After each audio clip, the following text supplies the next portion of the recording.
Thank you for joining us at the Roundtable. Brought to you by Community Education Arts, a nonprofit organization based in Noblesville, Indiana. I'm Alice Cavanagh-Scober, President of CE Arts. And I'm Sarah E. Morin, Secretary of CE Arts. Let's sit down at the Roundtable.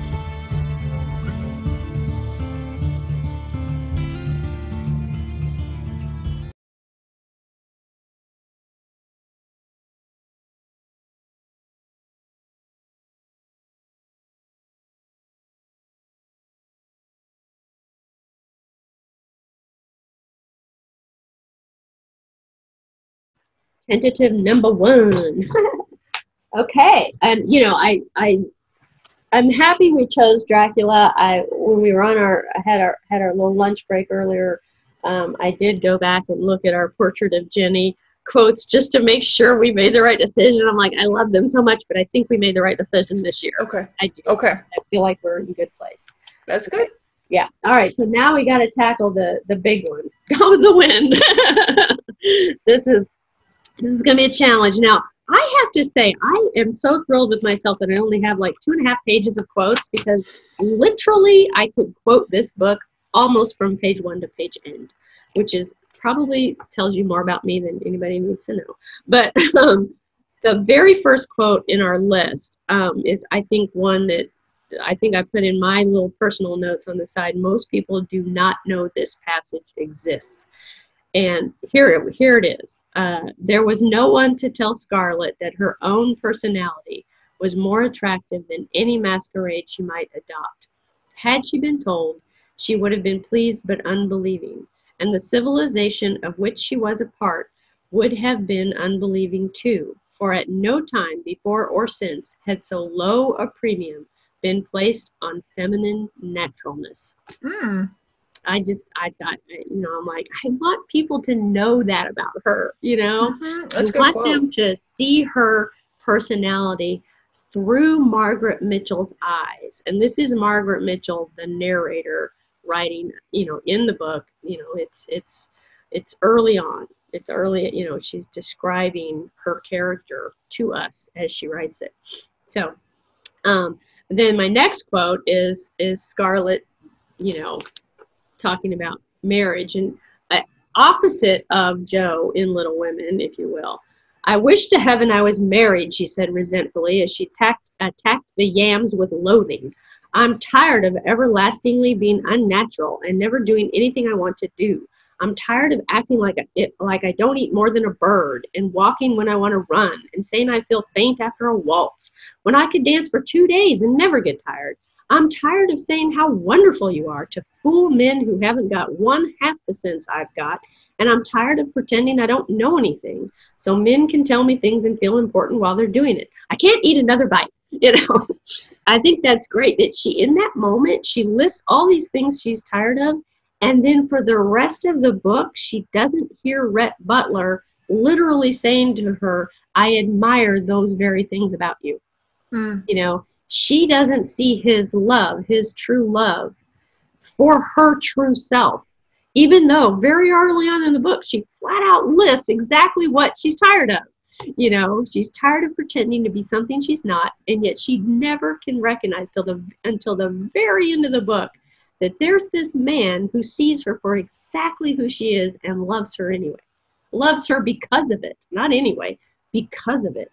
And so that quote to me is an entryway into that discussion of self-awareness and the romantic ideals of she can only see love reflected by men who truly are just lusting after her. They just see her outer quality, her beauty. They don't see who she really is, but she thinks that's love because that's what she was brought up to believe. It's how you appear and how men respond to that. That's what you're supposed to get. That's what you're supposed to react to. She can't even comprehend what Rhett is actually offering her and how he genuinely loves the real her. Because she can't even see that she is that real person. So anyway, it's fascinating to me. That's fascinating. Yeah. I like that one. It would pair well with our discussion of Jane Eyre. Yeah. And comparing the first quote you just read to that one, I like the second one because it shows more of her personality. Well, and she's speaking, yeah. It's actually in her voice, the character's voice, rather than the author's voice. So, yeah, that's more interactive, I guess. And I just love the idea she's attacking the yams with the living. Well, and that's a pretty famous scene in the movie, too, when Mammy's trying to tighten her stays and make her eat before she has to go off to the barbecue, you know, and she's just like, oh, I've been so silly to catch a man. And they don't, she doesn't get to say all this in the movie. And that's something that in workshop I think would be really important. We could show that scene from the movie where, you know, she's sitting down grumpily with the napkin tucked in her dress and she's shoving biscuits or whatever in her face. I don't know if it's yams. But in the book, she lists all this stuff. And in the movie, all she says, I'm so tired of trying to, you know, why does a girl have to be so foolish to catch a man, or whatever the line is. That's what they did with this text, is they turned it into like a little one-liner in the movie. And so you don't get the richness of what she really says in the movie. And I think the book that's why I love the book so much, because you get so much more. Anyway, so on and on. So the next quote is very famous. Scarlet, after she has, you know, finally made it back to Terra from burning Atlanta with, you know, poor old Melanie and her newborn baby and Prissy in the back of the buckboard, and they finally made it, and she's, you know, everything's a disaster at Terra. She goes out into what used to be the vegetable garden and digs up a carrot and eats it and promptly vomits. And then that's when she, you know, makes her, right before intermission in the movie, but in the book she says, I'm going to live through this, and when it's over, I'm never going to be hungry again. No, nor any of my folks. If I have to steal or kill, as God is my witness, I'm never going to be hungry again.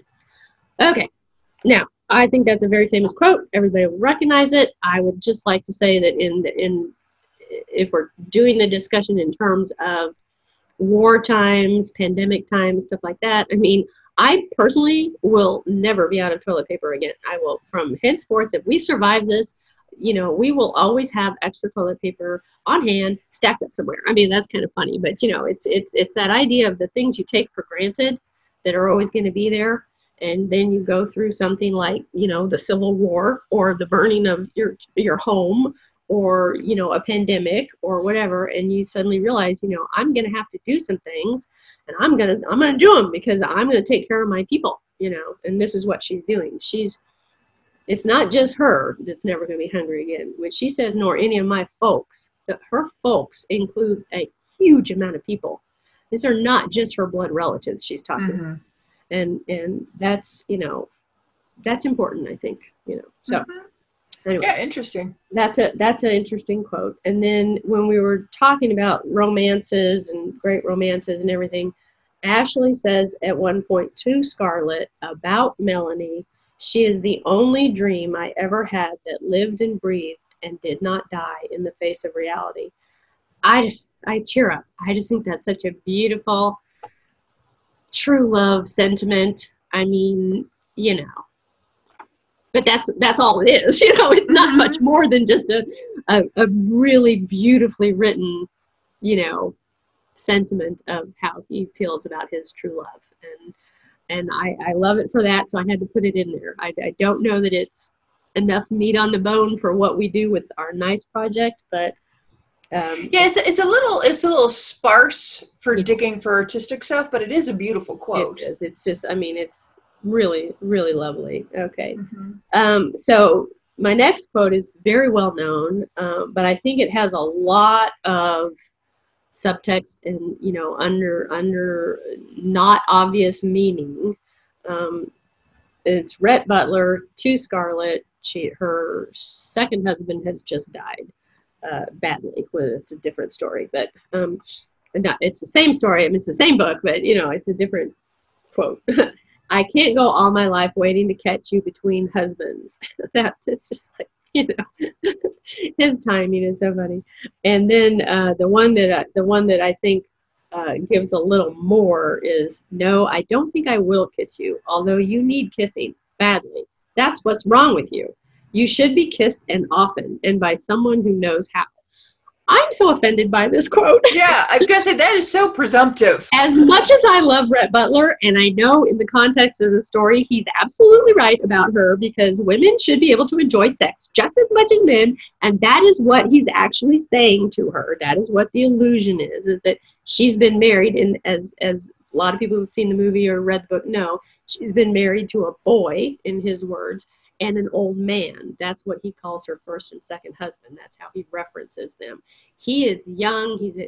Rhett Butler's in his prime. He's sexual. He's a man's man. He's a manly man, and he's the one that can satisfy her sexually. And it's just so offensive. But in the book, in the story, it's a true statement. And so you have to, again, think about, this is the Civil War era we're talking about. In the South, women were not sexual unless they were prostitutes, So he's both insulting her because she's a lady, not a prostitute. She's not supposed to enjoy sex or even know what it's about, right? Even though she's been married twice, right? And so using the kissing as the metaphor for sexual everything. It's just right. Kissing he's talking about. But, he uses the word kissing, but we know he means the whole deal.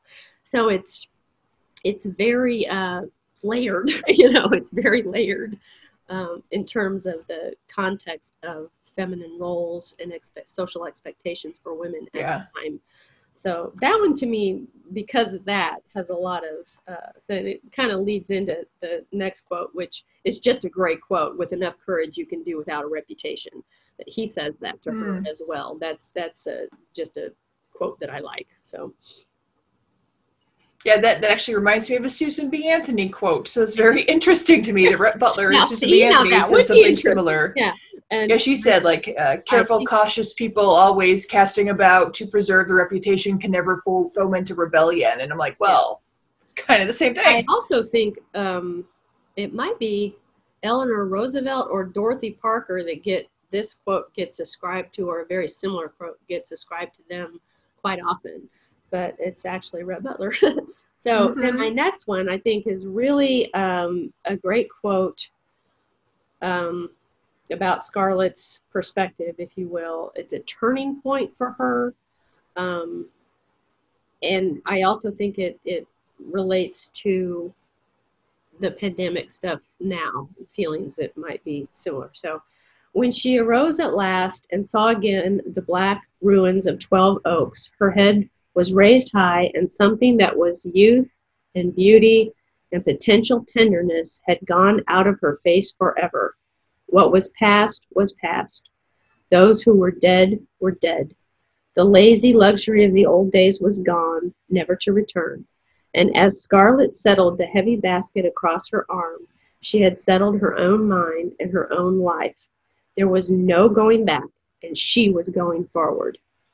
Now, this is kind of the middle of the story, and most people do not see her character with, I don't think that's a common thought about Scarlett O'Hara, that there's this moment where she has to decide that, unlike so many of the women and men, her father, everybody that after the war, once she gets back to Tara, even before the war is over, but once the war ends, so many of the people in her social circle are always looking back.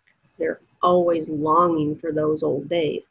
She isn't. And that's the beginning of my argument that this is not a glorification of the Old South book.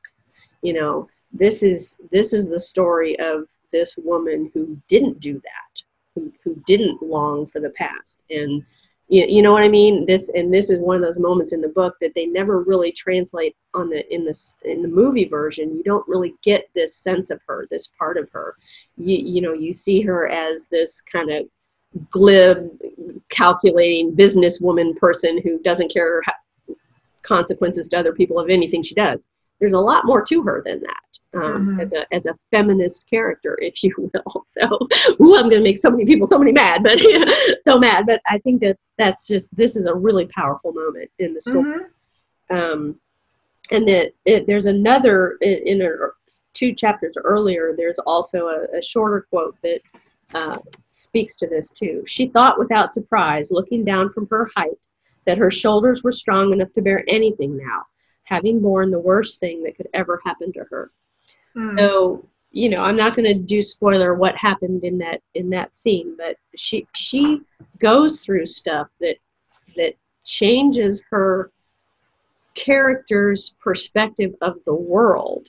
She's still in her personal love story stuff with Ashley versus Rhett and all that. She's still just a complete moron, but you know, but there's more to the moments in the story where she's, quote, acting badly, or, you know, doing things as a businesswoman or a woman in her social situation that is not okay with everybody else she knows. Okay, there's more to those moments than maybe it's commonly thought by people who haven't read the book in a long time, or, you know, only saw the movie, and the movie only tells part of the story. So anyway, that's one. Okay.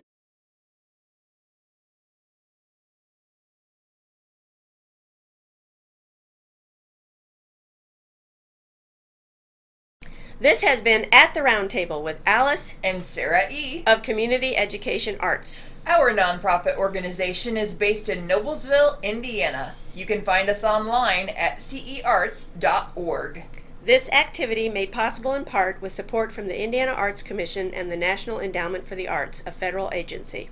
We'd like to thank James Weston for writing our intro music and for his technical savvy. Join us next time at the Round Table.